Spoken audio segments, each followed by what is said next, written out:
To give an example, there is a passage in the Song of Solomon in chapter 5, verse 16, which says, "He is altogether lovely." And somebody's actually written a book about this entitled, "He is Altogether Lovely," to prove that Jesus is the one. He is altogether lovely. And when we compare the descriptions that are given in that passage, they actually fit the Prophet Muhammad, peace be upon him, as well. So if it could be Jesus, why not Muhammad? Now, the phrase which says "he's altogether lovely" actually is a word which in Hebrew is sounded Muhammadim. So the word Muhammad is also heard when you read that word. So we should ask, why don't you think Muhammad? Why do you stop only with Jesus? Right. First of all, that is a mispronunciation of the Hebrew term, which is Mahmadin, not he said Muhammadin. But even that eem is wrong, but he did not pronounce the Hebrew khe. It's Mahmadin. Go ahead, Brother David. Wow, this is, and Sam and I have already responded to this from Zakir Naik, but Shabir puts an interesting twist on this. He says, well, Christians have appealed to Song of Solomon as talking about Jesus, so why can't we do it about Moses? I mean, why can't we do it about Muhammad? Yeah. Because obviously the description here fits Muhammad, right? Yeah, right. Really? Sure. Now, I just want to be clear here. Christians who say that this passage is actually about Jesus, I want to be clear about what they're actually saying. What they're saying is, because what you have in context, what this actually is, it's talking about this loving, very deeply romantic and sexual relationship between Solomon and his bride. Right? And there are Christians down through history who are kind of shocked that the Bible's talking so explicitly about this sexual relationship. They say, well, it must mean something else. It's a symbolic thing. Yeah. Some people believe that. It's a metaphor, a picture of Christ's relationship with the church. And that's a marriage relationship, symbolically. Yeah. And so I don't have much of a problem with that. I don't happen to agree with it. I think that God, look, Muslims out there, God invented sex. God invented sex. God's not against sex. God is for sex in the proper relationship, and that's exactly what you have here in Song of Solomon. I think it's affirming romantic sexual love between a husband and a wife. So those Christians out there who would say this is actually all about Jesus, I'd read that and say, wow, this is some wild stuff, right?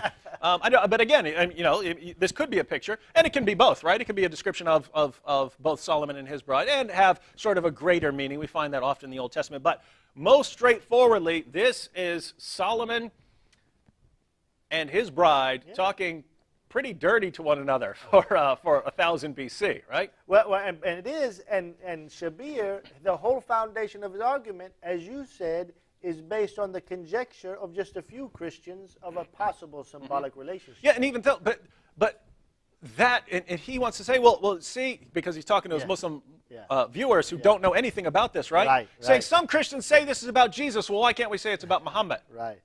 Well, what Christians say about this is that this whole thing about the husband and the wife and their sexual relationship is kind of a picture of Christ's love for them. Who is this? What does that got to do with Muhammad? Is this talking about Muhammad and Aisha?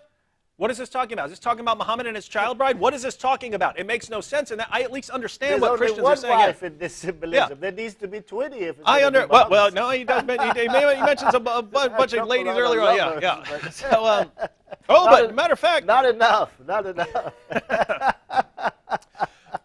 So think about this, right? Yeah. I can at least understand what the Christians are saying. This is a picture, this is a metaphor for Jesus' love for the church. If you're saying this is about Muhammad, then there's a lot of naughty stuff going on in here. Well, it has to be, because the Hebrew word is Muhammad. Yeah, let's read this passage in context. Matter of fact, I'll just sort of randomly quote a couple of passages from this, right? Okay. So we're talking about verse 5. I want to give you an idea of what the rest of the book says, but it's all stuff like this, right? Let me start in chapter 7 here, right? So chapter 7. This is the bridegroom. This is Solomon talking about his bride. How beautiful are your feet in sandals, O prince's daughter. The curves of your hips are like jewels, the work of the hands of an artist. Your navel is like a round goblet which never lacks mixed wine. Your belly is like a heap of wheat fenced about with lilies.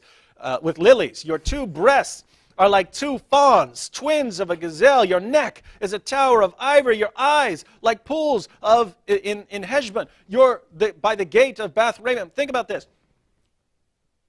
I know who Solomon is talking to in context. He's talking to his bride. If this has a greater significance, it's about Jesus. I understand who Jesus is talking to. He's talking about his bride, the church. Sure. If this is talking about Muhammad, who is he talking to? Yeah, is he talking to Khadijah? Is he talking to Aisha? Who's he talking to? And it doesn't even make sense because it's talking about the speaker here talks to the children, the ladies of Jerusalem. Yeah. So who's Muhammad talking to here? That's in Jerusalem here. That's in the night ride. That wasn't included in his night ride. So in his night journey, he got a little fling there, and this is a prophesy of it. We have a man. Muslims can build an argument out of this one. All right, I'm good at this. You know. Yeah, you are good. All right, so let's go ahead and read the prophecy about Muhammad in context. Keep in mind, the entire context is this man and this woman really admiring each other's physical attributes, right? And so in chapter 5, verse 10, it's the bride admiring her groom. Oh, chapter so this 10. is actually the bride speaking. Yes, this is the bride speaking. All right. She says in verse 10, "My beloved is dazzling and ruddy, outstanding among 10,000. His head is like gold, pure gold. His locks are like clusters of dates and black as a raven. His eyes are like doves beside streams of water, bathed in milk and reposed in their setting. His cheeks are like a bed of balsam, banks of sweet-scented herbs. His lips are like lilies dripping with liquid myrrh. His hands are like rods of gold set with beryl. His abdomen is carved ivory inlaid with sapphires. His legs are pillars of alabaster set on pedestals of pure gold. His appearance is like Lebanon, choice as the cedars. His mouth is full of sweetness, and he is Muhammad." That's how Shabir Ali wants to translate this. Let's insert Muhammad right there. That'd make a lot of sense, wouldn't it? And notice, let's finish it out. Yeah. "This is my beloved, and this is my friend, O daughters of Jerusalem." So this is talking to daughters of Jerusalem. Muhammad took his night journey there. So the only place you can make sense of this, Muslim, is Muhammad had sex with some woman in Jerusalem on his night journey to Jerusalem. And the only reason at all that they take this is because a Hebrew word sounds vaguely and remotely, not like Muhammad, but remotely. And by the way, the word Mahmadim is in the plural. Yeah. So there's many Muhammads. There's many women, there's many Muhammads. Which Muhammad is he talking about? You know what I mean? I mean, it's ridiculous. They wouldn't even bring this out if it was not for the Hebrew word, which is a complete... Brother, you're in philosophy. Explain to our regular viewers once again the importance of not just taking a word in Hebrew and saying, oh, this means Muhammad, because it's a completely different language. Can you explain that? Yeah, well, first of all, the word Mahmad in various forms occurs throughout the Old Testament. Throughout the Old Testament. It's not like an extremely common word, but you find it throughout the Old Testament. Right. So if Muslims want to say that Mahmadim, which is in the plural, right? If they want to say that is talking about Muhammad, well, all the more when Mahmad by itself appears, because that's just Muhammad, right? But they won't do that with any because it makes no sense. And the word is used in a derogatory sense in various places. Yeah. And so they don't want to do it anywhere. Here's the only place where they can say, where they can stretch the interpretation, because his mouth is full of sweetness and he is Muhammad. There, that's not saying anything bad, and actually makes sense. And you could actually make sense. You could actually make a sentence that makes sense here. And so we'll say this is Muhammad. Won't do that anywhere else where the word is used. But right here we will, because, and there's a reason that they do this. Surah 61 verse 6 says that we find Muhammad's name mentioned in our scriptures. And by the way, it doesn't even say that. It says his name is Ahmed in the Arabic. So if you're going to start doing that business, it doesn't say Muhammad in the Quran. In the Arabic, it says Ismahu Ahmed. I mean, it's just a joke. The whole thing's a joke. Yeah, and as Sam and I pointed out when we were responding to this in the context of Zakir Naik, if you want to do this, you need to be consistent. Right. You need to be consistent. Because Mahmadim doesn't sound a whole lot like Muhammad. And if you want to say it's Muhammad, if you want to say, well, it's Muhammad anyway, well, then fine. Put it in all the other verses where that word is used. And you don't do that. None of your leaders do that because they would be embarrassed. But if you really want to do that, why do it with just that word, right? And we pointed out there's much more similarity between the Hebrew word akbar and the Arabic word akbar. They sound the same. And if we want to start saying, well, the Hebrew word says this, sounds like this, and means this, and therefore let's just cross them over, great. The Hebrew word akbar means mouse. It means mouse. Allah Akbar. Allahu Akbar. Allah is A mouse. greater, but no, because we're combining Hebrew with Arabic, right? Allah is a mouse. Allah is a mouse. So Muslims out there, if someone were to come to you and say, hey, every time you say Allahu Akbar, you're actually saying Allah is a mouse, you'd say what? You'd say, what? Why are you trying to combine Hebrew with Arabic? What are you, crazy?